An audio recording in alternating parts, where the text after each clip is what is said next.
It's not just a field that you can make a great living in, but you can actually make a difference. A lot of people can make a lot of money in wherever industry that they do, but as long as you feel like you're contributing back to humanity, it's important as well.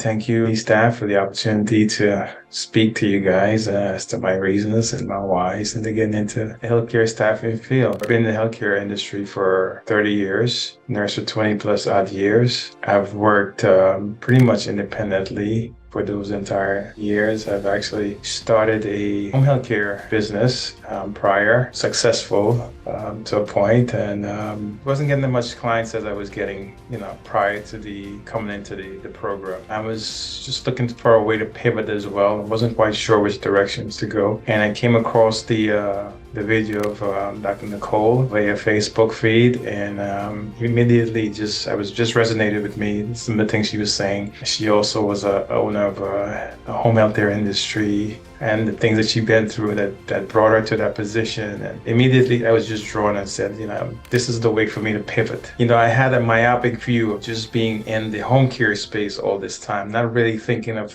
how else to branch out. So once I saw this, it just opened up a window and said, wow, this is another way we can actually go and continue our vision in the healthcare industry. Just enhance patient care and high quality staffing for patients. Essentially, that's what brought me to LGT.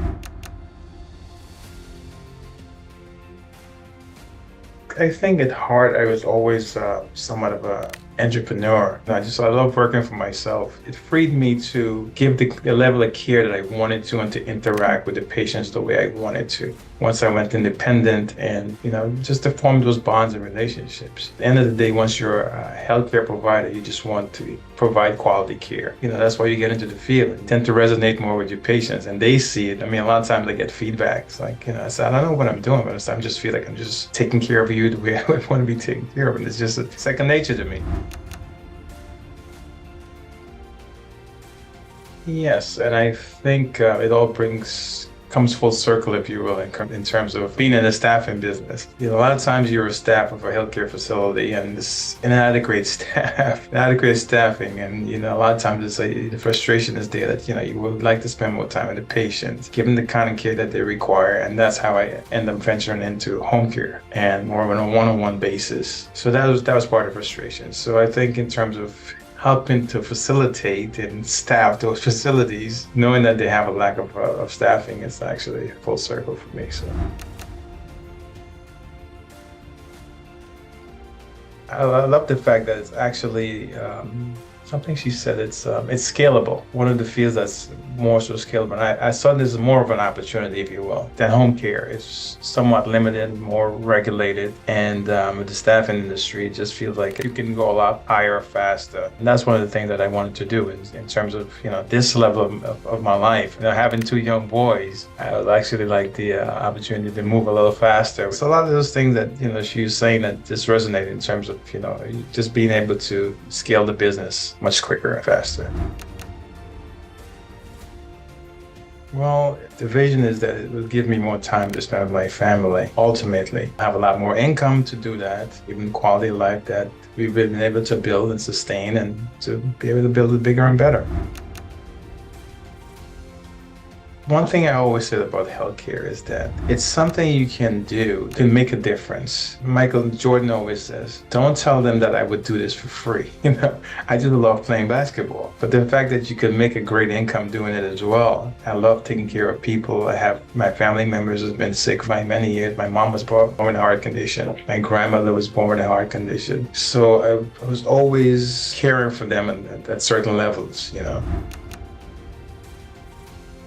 I'm not quite sure if it was a change, but I would always like to have a high quality of standards in providing service. Working with people, and you understand sometimes, I know it's life involves, but just to give people opportunity and realize errors going to be made and things like that, but just to continue to guide them through the errors and making sure that, we can maintain the staff and train them better, and just the high quality of training, and people make mistakes and a lot of times in those institutions are quick to dismiss those people. And that's because a lot of times it's just due to the shortage of staffing too. And that's essentially what I hope to translate throughout my life. Regardless of what happens, let's keep moving forward, building bigger and better and what have you. Honestly, yes, it was a big motivator. Seeing my mom go through her different stages of illness with her heart condition, and then seeing my grandmother as well suffer with that. I was the caregiver for them for many, many years. So I was not only just for caring for them physically, I was caring for them financially. And once I got into nursing school, I felt like I was meant to be there. It was great. I feel that, as I said, not just a field that you can make a great living in, but you can actually make a difference. A lot of people can make a lot of money in wherever industry that they do, but as long as you feel like you're contributing back to humanity and human existence, it's important as well. So I think healthcare and nursing gives you that balance where that you can make a difference as well. As I did field nursing, I go to different people's home, I did visits, I would interact with people from different walks of life. You'd be in New York City, you drive a block and you're there in a different section of town. But I love going to people from all walks of life and just getting that feedback. It was just great. People would open up their home when you come back. It was a Russian family, we'll make this for you. So I just love, as I said, just caring for people and make sure that they get the kind. Because when you're sick, it's not a nice feeling. But when you feel like you're treated well as you're sick, it makes a lot difference in terms of your healing process.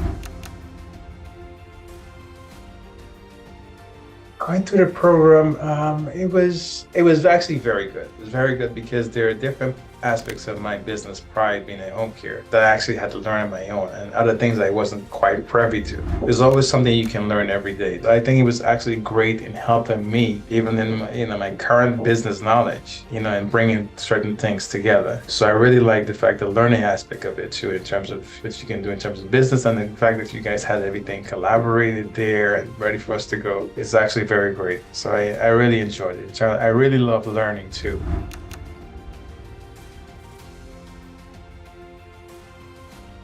In terms of, as I said, my business prior, that we weren't actually doing is great. And I was just thinking in terms of going back and doing patient care directly. And I know that is not necessarily where I wanted to be at this juncture in my career. From a financial standpoint, for me, it's like starting over in nursing once you go back to do. As much as I love it, because I have a different responsibility in terms of a family, something I didn't necessarily want to regress to, because I know it's not going to be as rewarding over the last 30 years in healthcare. Considering that and looking for an opportunity, how can I best pivot and navigate around these situations? It's funny about life. It's that you make the decisions and then things just open up. Yeah.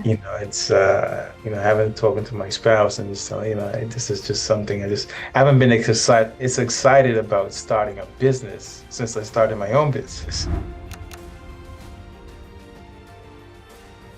As I just mentioned, it's a tough decision when you're in a situation to make these decisions to get into something, and you tend to look at the upfront cost, but you have to always find your reasons why. It's not just about the cost, but what would it cost you to not make that decision? So that was one of the things for me. It's like, I cannot go back 30 years. What would it cost you? What time would it cost you to go back to not make that decision to get into the program? So I would encourage anyone that's sitting on the fence in terms of the decision making, it's worth it. Let's give it a shot. Let's get into it. You're going to learn a lot. It's a lot of work, and you can do it. Make that decision for yourself and your family. It'll be worth it. And Dr. Cole said that last day of the class, I think it was the 4th day of the challenge, she said it comes down to decisions. And I said immediately I was drawn. I was very excited about it. But again, it did come down to decision because you're in a particular situation. Prior to that, I saw a video on one of the social media sites where working in a store, and they said, I think you'd be great for a beauty pageant. And the person said they eventually, they got into doing the beauty pageant and they failed about 7 times. And at the 7th time, she actually became Miss America.